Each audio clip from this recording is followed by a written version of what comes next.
तत्पूर्वी आपण जाऊया छत्रपती संभाजीनगरमध्ये। सचिन बडे आहेत आपल्या सोबत, आपले प्रतिनिधी, त्यांच्याकडनं अपडेट जाणून घेऊया।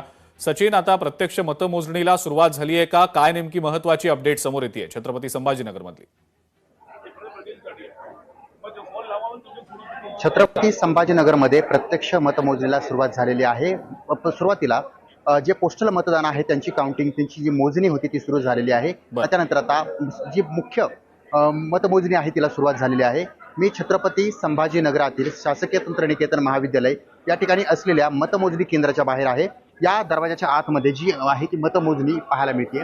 मतमोजणी सुरू झालेली आहे।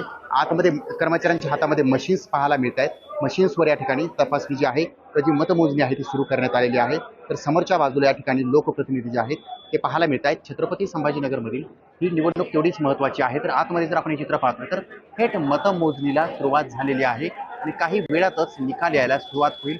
कोण आघाडीवर आहे हे चित्र देखील स्पष्ट होणार आहे। छत्रपती संभाजीनगरमधील ही निवडणूक महत्त्वाची, प्रतिष्ठेची यासाठी बनलेली आहे कारण या निवडणुकीमध्ये प्रत्येक उमेदवाराच्या प्रचारासाठी दिग्गज नेत्यांनी मेहनत घेतली आहे। सचिन, मला माफ करा, मी थांबवतोय तुम्हाला काही क्षणांसाठी। लोकशाही मराठी ऐका, पहा, जागरूक रहा।